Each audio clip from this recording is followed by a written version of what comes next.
नमस्कार, मैं हूं शिवेंद्र श्रीवास्तव और आप देख रहे हैं यूपी तक। यूपी तक में आज हम एक ऐसी समस्या के बारे में बताएंगे जो कि यूपी सरकार के लिए बड़ी मुश्किल खड़ी करने वाली है, लेकिन अभी तक शासन से लेकर प्रशासन तक किसी की नज़र इस पर ज़्यादा नहीं जा रही है। यूपी में चल रही बसों की सियासत के बीच इस समस्या को लेकर के न कोई ध्यान दे रहा है और न ही कोई उपाय कर रहा है।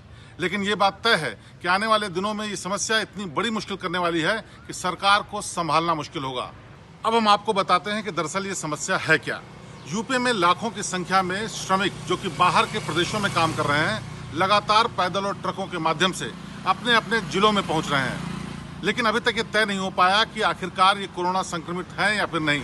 ना तो इनकी कोई मेडिकल जांच हुई और ना ही इनका कोई इलाज हुआ।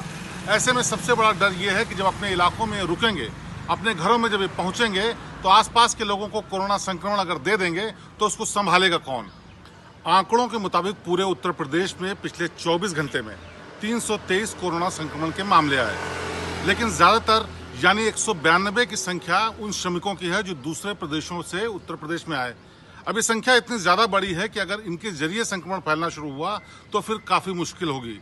ये तो संख्या वो है जिनकी जांच की गई, जिनको क्वारंटाइन किया गया, जिन पर सरकार की नज़र है। लेकिन बहुत से मामले ऐसे हैं जो पैदल जो घरों पहुँच गए और उनकी जाँच तक नहीं हो पाई। वो जब संक्रमण फैलाएंगे तो कितनी बड़ी मुश्किल होगी, आप अंदाज़ा लगाइए। और यही मुश्किल सरकार के लिए भी पैदा होने वाली है। लाखों की संख्या में जो मजदूर घर पहुंच रहे हैं वो बहुत बड़ी चुनौती है। और एक वक्त ऐसा भी आ सकता है जब संक्रमण इतनी तेजी से फैले कि सरकार के बस की बात ही न रहे। ऊपर से सियासत भी शुरू हो गई, और सियासत भी ऐसी जिसका कोई मतलब ही नहीं। कांग्रेस पार्टी ने कहा कि हम 1000 बसें दे रहे हैं। यूपी सरकार उनको लगाने की बजाय उनकी जाँच करने में जुट गई और संख्या बताई कि बहुत सारी संख्या इनमें से गड़बड़ है। ऑटो, ई रिक्शा, एम्बुलेंस के नंबर है, लिहाजा हम इन गाड़ियों को नहीं लगा सकते। लेकिन जितनी बची हुई बसें हैं उनको लगाने के पीछे की वजह क्या है, सरकार इस पर अभी तक साफ रुख नहीं तय कर पाई है। अब सियासत शुरू हो गई है तो कांग्रेस भी पूरी तरह से जोर लगा रही है, क्योंकि उसको भी अपनी ज़मीन ढूंढनी है। लेकिन इन ज़मीन को ढूंढने के बीच में ये लोग भूल गए कि उन मजदूरों का क्या होगा जो संक्रमण के दायरे में है और संक्रमण के खतरे में है। क्या उनको घर तक पहुंचाना राजनीतिक पार्टियों का जिम्मेदारी नहीं बनती? मजदूरों पर शुरू हुई सियासत के मामले में मजदूर ही सबसे पीछे रह गया। उसकी फिक्र अब किसी को नहीं। सड़कों पर बसों का जाम लगा हुआ है और मजदूर पैदल चले जा रहे हैं। चाहे वो नोएडा बॉर्डर हो, गाजियाबाद हो, आगरा हो या फिर राजस्थान हाईवे हो, सब जगह बसें खड़ी हुई हैं। प्रशासन अपनी बात कह रहा है, सरकार अपनी बात कह रही है और कांग्रेस पार्टी अपनी बात कह रही है। कुल मिलाकर नतीजा ये है कि मजदूर वैसे ही परेशान है, लेकिन उसका ख्याल रखने वाला कोई नहीं। सब अपनी सियासत में जुटे हुए हैं, जिसका नतीजा आने वाले दिनों में साफ तौर पर दिखाई पड़ेगा। 2022 में उत्तर प्रदेश में चुनाव है, इसलिए हर कोई दांव खेलना चाहता है। साल 2022 में उत्तर प्रदेश में विधानसभा चुनाव शुरू होने वाले हैं।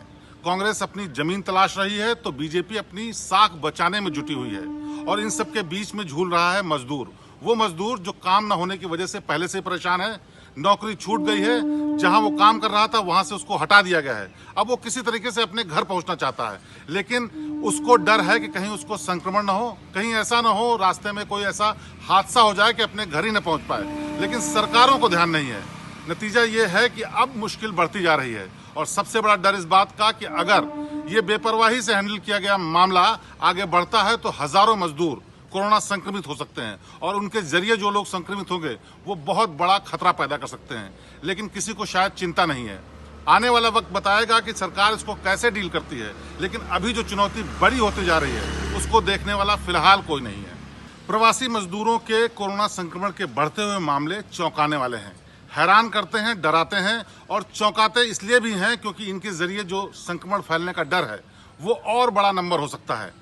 लेकिन अगर सरकार समय पर नहीं चेती तो ये इतनी बड़ी चुनौती है जिसको संभालना सरकार और प्रशासन के बूते की बात नहीं रहेगी। ऐसे में सियासत किस काम की अगर उन्हीं लोगों के काम ना आए जिनके नाम पर सियासत की जा रही है। बहरहाल हमारी गुजारिश तो यही है कि सरकार इन लोगों का ध्यान दे ताकि संक्रमण को रोका जा सके, क्योंकि तबलीगी जमात के बाद अगर कोई बहुत बड़ी चुनौती है तो वो ये श्रमिक हैं जिनके जरिए संक्रमण फैलने का सबसे बड़ा खतरा है। तो यूपी तक की खास पेशकश में आज बस इतना ही। पूरे प्रदेश की ताज़ा तरीन और बेहतरीन खबरों के लिए आप देखते रहिए यूपी तक, और यूट्यूब चैनल को सब्सक्राइब करना बिल्कुल न भूलिए। आपसे फिर होगी मुलाकात। मुझे दीजिए इजाज़त। नमस्कार।